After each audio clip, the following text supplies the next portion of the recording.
Nadie quiere ver la basura, nadie quiere oler la basura, nadie quiere tocar la basura. Y por eso buscamos alejarla. En economía es mejor tener zonas urbanas habitables para las personas a tener un relleno. Entre más viejo un lixiviado, presenta una mayor concentración de metales pesados y esto puede afectar directamente al suelo o, en el caso de la agricultura, afectar directamente al crecimiento de las plantas.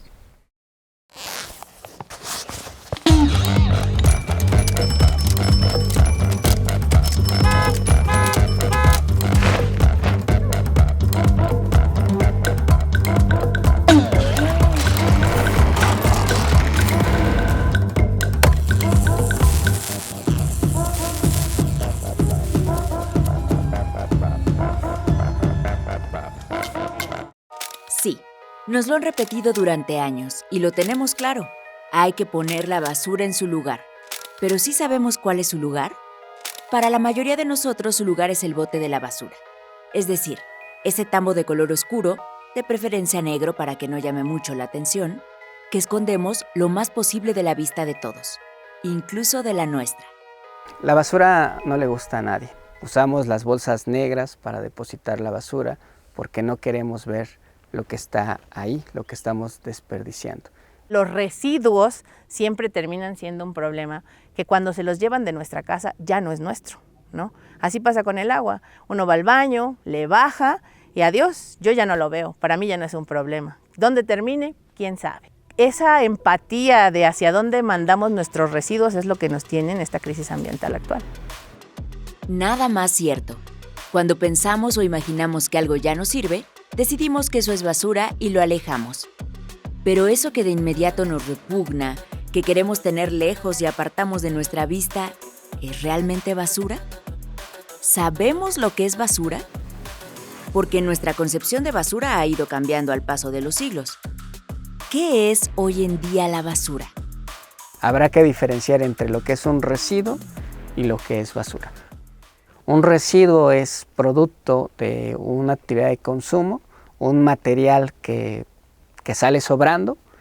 Sin embargo, ese residuo se podría ocupar en otras actividades o tener otras funciones. Cuando decidimos depositarlo junto con otros materiales y mezclarlo, se convierte en basura. Nos costó trabajo, pero parece ser que por fin entendimos que en la basura existen dos grandes categorías de materiales, los orgánicos y los inorgánicos, y la diferencia solo estriba en su contenido de carbono. Hay materiales inorgánicos que tienen la posibilidad de aprovecharse, o en otros términos, que pueden valorizarse, es decir, adquirir valor para el consumo de nueva cuenta, como serían el PET, el cartón, la hojalata, el aluminio, mientras que hay otros materiales dentro de la categoría de inorgánicos para los cuales todavía estamos incapacitados tecnológicamente para aprovecharlos. Ese sería el caso de las baterías de litio. La otra fracción importante, que llega al 40% del volumen total de nuestros desechos, es la fracción orgánica. Son residuos principalmente de comida, de vegetales, de frutas que podrían costearse y reintegrarse naturalmente para nutrir la tierra. Hay otros residuos, por ejemplo, los residuos voluminosos o de manejo especial, como los refrigeradores, las salas, los colchones. En la Ciudad de México estamos generando un promedio de 1.4 kilos de basura por día por habitante, sin importar que se trate de un bebé, una niña o un adulto mayor. Lo que da un total de 13,000 toneladas diarias, suficientes para construir 25 pirámides, como la del Sol de Teotihuacán, o para rellenar hasta los topes 33 estadios azteca tan solo en un año. Más lo que se acumule esta semana. Es una consecuencia directa de un modelo económico que predomina hoy en día, que es el modelo de economía lineal. Este modelo se divide en tres grandes fases. Una primera fase de extracción de los recursos naturales, de las materias primas, para que a través de procesos productivos se generen mercancías que sean lanzadas al mercado. En el mercado de consumo adquirimos productos que ya por diseño tienen materiales que van a ser desechados. Esta es la llamada basura por diseño. Los empaques, los envases y los embalajes tienen una función logística para asegurar que la mercancía llegue con bien al consumidor. Sin embargo, en los últimos años se ha mostrado una tendencia excesiva por estos empaques y embalajes, cartón, plástico y otros materiales llamativos que son ocupados solamente para incentivar el adquirir más mercancías de las que se requieren. No nos damos cuenta, pero en los anaqueles del súper, en todos los puntos de venta, incluso en los dispensadores de papas y chicharrones de la tiendita de la esquina, hay una lucha feroz por llamar la atención. Mientras tanto, vamos adquiriendo productos sin saber que en realidad el 30% de lo que gastamos en bienes de consumo es para comprar basura que viene en forma. La basura proviene de este modelo de economía lineal que lleva desde la cuna hasta la tumba los materiales, siendo la cuna donde se producen las fuentes de suministro y la tumba estos rellenos sanitarios donde son depositados los residuos permanentemente sin poder ser utilizados. Y es que la mecánica que practicamos en la casa, esa de alejar la basura de nuestro alrededor, es la misma que llevamos a cabo en la Ciudad de México, que exporta sus desechos a otras entidades, al Estado de México, al Estado de Morelos, a sitios de disposición final alejados de la vista de los chilangos. Estos lugares son a los que comúnmente llamamos basureros. Uno de los principales problemas que puede causar esta infraestructura es molestia a la sociedad en general, debido a posibles malos olores o un maltrato que se les dé a la basura y sea visible y sea molesto para los vecinos que viven en las localidades. Otro de los problemas es que puede causar en algunos puntos congestiones de viales, como más tráfico, por ejemplo. Y si no se lleva un adecuado trato de estos residuos, pueden generar problemas ambientales como generación de lixiviados o esparción de los mismos residuos por causa del viento u otros efectos. Pero más allá de las obvias razones estéticas y de confort para que los basureros se hallen fuera de la ciudad, existen otras de carácter geológico y económico. Morfológicamente, la Ciudad de México se localiza en una cuenca endorreica rodeada por 3 sierras. En el valle de Ciudad de México, donde se concentra la mayor mancha urbana, tenemos depósitos lacustres y en las partes altas tenemos depósitos vulcanos sedimentarios y rocas ígneas. Entonces, esta distribución genera que tengamos pendientes a las orillas de la ciudad que no pueden ser utilizadas de la mejor manera para construcciones. En este caso, tal vez un sitio de disposición final. En economía es mejor tener edificios para departamentos que tener un relleno sanitario. Por muchas situaciones, no solamente geológicas, es mejor desplazar los sitios de disposición final fuera de la ciudad. De acuerdo. Solo que hay una cuestión. Hay que llevar nuestra basura hasta allá.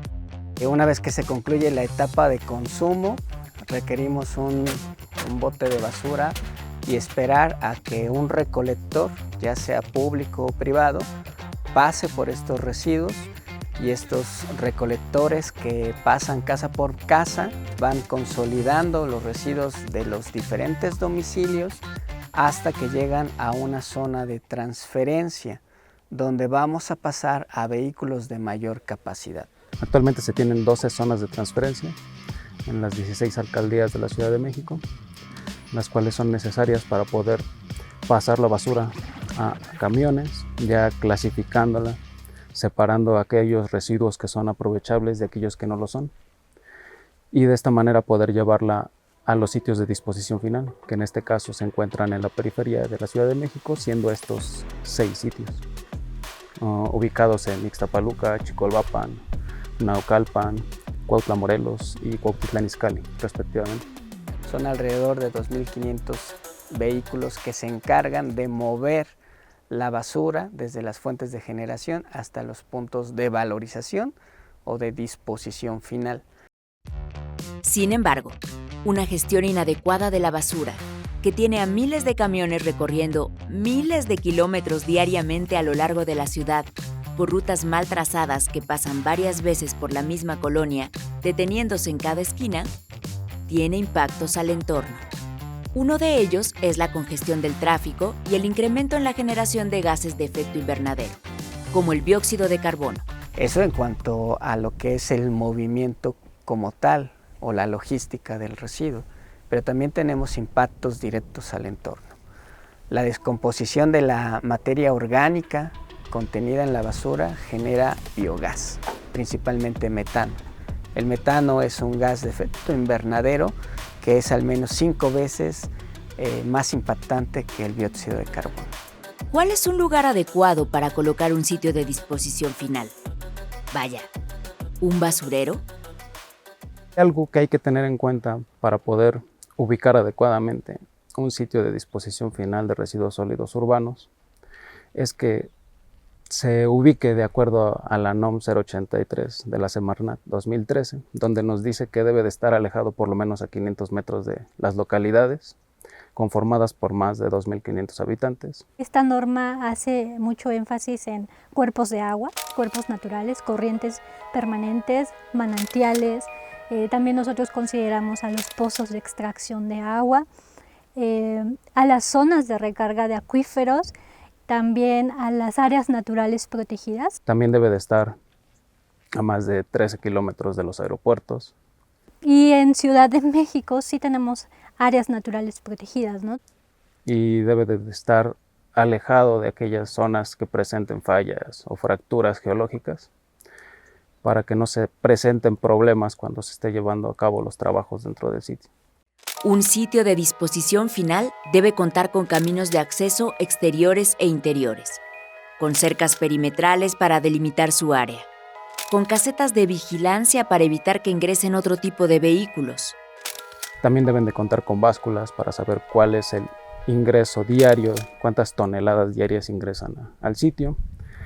Y lo más importante es la gestión que se lleva dentro de estos lugares. Se debe de contar con celdas diarias, que son básicamente excavaciones en el suelo de ciertas dimensiones, donde se deposita la basura, se esparce, posteriormente se compacta con maquinaria y se le coloca un relleno de material. Debe ser un material que evite que se filtre el agua de la lluvia y de esta manera se pueda evitar que se generen más lixiviado.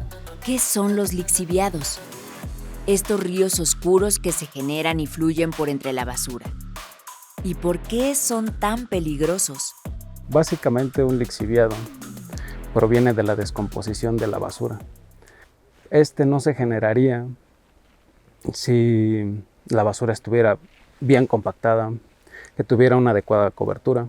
Pero si hacemos una revoltura, ahí llevamos residuos orgánicos que van a empezar a descomponerse por procesos naturales, ¿no? El calor, la intemperie, los microorganismos, y entonces la mayoría de esta materia orgánica, su contenido también es agua. Entonces, junto con el agua de la lluvia se hace una mezcla y estos líquidos son lo que llamamos lixiviado. Si tenemos solo residuos sólidos urbanos y materia orgánica, pues pensaríamos que no tendría gran cantidad de contaminantes, pero tristemente en estos residuos sólidos urbanos la mayoría de las personas también llegan a depositar pilas o llegan a depositar residuos de manejo especial o residuos peligrosos, y entonces es cuando estos lixiviados se convierten en unos líquidos contaminantes que buscan salir, buscan infiltrarse o buscan una escorrentía natural. A partir de la filtración de agua contaminada con lixiviados, esta puede llegar a tener contacto con los mantos freáticos y contaminar con metales pesados, patógenos, materia orgánica, cambiar el pH del agua y generar impactos negativos. Entre más viejo un lixiviado, presenta una mayor concentración de metales pesados y esto puede afectar directamente al suelo o, en el caso de la agricultura, afectar directamente al crecimiento de las plantas. Justamente para evitar la filtración de lixiviados a los mantos freáticos es necesario colocar una cobertura, ya sea natural o sintética. En este caso natural puede ser a base de un suelo que tenga cierto contenido de arcilla, que sea impermeable y que evite que pasen estos líquidos, o la otra es a partir de la colocación de una geomembrana Si bien tenemos noticia de la presencia de lixiviados en los mantos freáticos de la Ciudad de México, no se debe a los sitios que utilizan para la disposición final, porque su escurrimiento y filtración no llega hasta ellos, sino a los de otras entidades.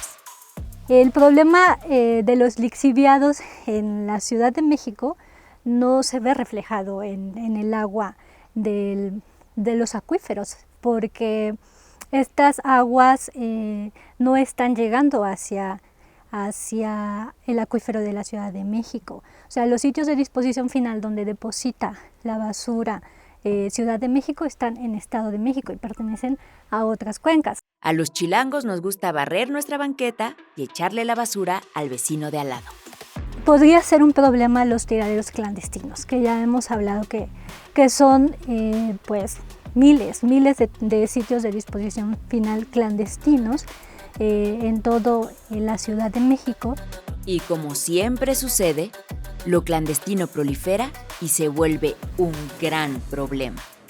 Se tienen identificados aproximadamente más de 1000 sitios distribuidos a lo largo de toda la ciudad.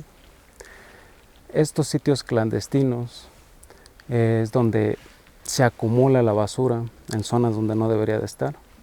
Puede ser en algunos callejones, puede ser en barrancas, puede ser en zonas donde no se pasa con regularidad. Pero principalmente considero que el problema es, por ejemplo, en la zona poniente, en donde existe todo un sistema de barrancas. En estas zonas, Coajimalpa, por ejemplo, hay una zona de barrancas y hay allí muchas áreas de valor ambiental. Y estas áreas de valor ambiental, como son las barrancas, siempre también son consideradas por la población como lugares escondidos para donde uno puede ir y ellos van y depositan sus residuos.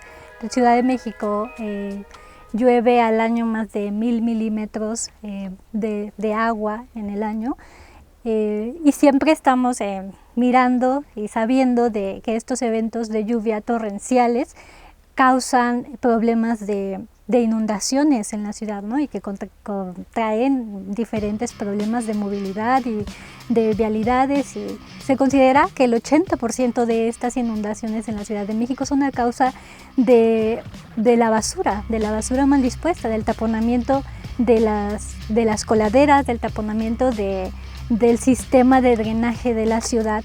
Se está perdiendo la cobertura vegetal en donde debería ser una zona de recarga. Con estos eventos de lluvia, en lugar de convertirse en una zona de recarga, se convierten en una zona de escurrimientos. Es imperativo gestionar o clausurar los tiraderos clandestinos. Pero primero hay que localizarlos, cosa que no es fácil por su cantidad y porque, como su nombre lo indica, operan en la oscuridad. Sin embargo, el gran hermano, Big Brother, siempre observa. Hoy, el equipo de ingeniería del Proyecto Nacional de Investigación e Incidencia sobre Residuos Sólidos Urbanos puede obtener análisis y resultados mucho más rápidamente gracias a la teledetección vía satélite. Actualmente en el equipo de ingeniería del CONACYT desarrollamos un modelo a base de un algoritmo de inteligencia artificial en el cual lo entrenamos para poder enseñarle cómo se ve espectralmente un sitio de disposición final y así identificar aquellos cúmulos de basura que no están identificados oficialmente y poder brindarle esta información a la autoridad para que pueda hacerse cargo de ellos. Para todos los trabajos que el equipo de ingeniería realiza, utilizamos nosotros diferentes herramientas y utilizamos sistemas de información geográfica. Esta información nosotros la obtenemos de fuentes de información oficiales. Por ejemplo, hablamos de información que proporciona INEGI, hablamos de información que proporciona CONAVIO, hablamos de información que proporciona CONAGUA, pero también hay otros que no están disponibles y entonces hay que generarlos, hay que generar nuevos productos. Primeramente recurrimos a la plataforma de Google Earth Engine, en la cual a partir de los datos de imágenes satelitales de los sensores Sentinel-2 o Landsat, es posible obtener imágenes multiespectrales. Es posible enseñarle a nuestro modelo cómo es que se ven las diferentes coberturas de la Tierra, ya sea desde la vegetación, cómo se ve el agua espectralmente, el tipo de suelo, la cobertura urbana, pero lo más importante, cómo es que se ve la basura espectralmente. Hablamos de percepción remota, quiere decir que no estamos en el lugar, sino que estamos en un lugar alejado. No son, digamos, definitivos, siempre tenemos resultados preliminares que necesitamos verificar en campo. Ir a aquellos lugares que se identificaron como posibles puntos clandestinos y hacer la validación correspondiente, ¿no? Mediante un recorrido general e identificar dónde es que se encuentra la basura y de qué tipo es y cuál sería su impacto asociado a las localidades más cercanas, a cuerpos de agua cercanos, pozos de agua, etc. Pero toda esta información no solo sirve para detectar tiraderos clandestinos y su impacto. Y es así como nosotros podemos empezar a hacer algunas recomendaciones de cuáles sitios pueden ser utilizados para disposición final. Los gobiernos municipales, y la Ciudad de México no es la excepción, llegan a consumir el 30% de su presupuesto en la gestión de los residuos. La gestión inadecuada es aquella que no logra contener o controlar la propagación de contaminantes asociados a los residuos. Es decir, cuando la autoridad o el sistema de gestión no es capaz de recolectar el 100% de los residuos que se están generando, ahí hay una deficiencia, porque parte de estos residuos que se generan serán vertidos sin control al entorno, ya sea al medio ambiente urbano o al medio ambiente natural, siendo entonces una fuente de contaminación. Pero que además se puede hacer una recolección separada, por ejemplo, para aprovechar los materiales que pueden ser aprovechados. Una recolección que separe entre orgánicos e inorgánicos, entre orgánicos aprovechables e inorgánicos que no se pueden aprovechar. Sí, el reciclaje está en boca de todos. Lo que perdemos de vista es que para poder reciclar, para poder valorizar nuevamente, necesitamos seguir imprimiendo el sistema de gestión materia y energía. Hablamos de que generamos gran cantidad de residuos que pueden tener valor, que pueden ser, se le llama valorizables, como el vidrio, como el cartón, como el plástico. Pongamos el ejemplo de una botella de PET que es desechada por el consumidor de un refresco. Esa botella tiene que llegar a un punto de recolección, ya sea una planta de transferencia, una planta de separación. Esta botella se tiene que separar, asegurarse que esté limpia, compactarse y transportarse hacia una planta de valorización industrial. Durante este trayecto se sigue consumiendo, se sigue generando carbono a través del dióxido de carbono del transporte. Este proceso incluye lavado de ese material, trituración y un proceso de volver a generar una botella de plástico nuevamente con este material, pues necesita también grandes cantidades de agua. La botella se puede procesar industrialmente, se puede colocar en el mercado como materia prima para elaborar bancas, para elaborar otros materiales de uso como materia prima. Sin embargo, esta botella ya lleva una huella de carbono más amplia. Pensar que podemos mantener nuestro patrón de consumo actual en el que adquirimos y desechamos y que el reciclaje nos va a salvar de este patrón de consumo es un error conceptual. ¿Existe alguna alternativa? ¿Qué podemos hacer con nuestra basura? Nadie quiere ver el cochinero que hacemos. Sin embargo, si la basura estuviera a la vista de todos, tendríamos mayor conciencia. Veríamos lo que estamos haciendo con nuestros recursos naturales, veríamos lo que está sucediendo en la ciudad, cómo se está degradando el ambiente. Que hubiera un relleno sanitario en el centro de la ciudad nos permitiría tomar conciencia y tomar medidas para manejarla de forma apropiada.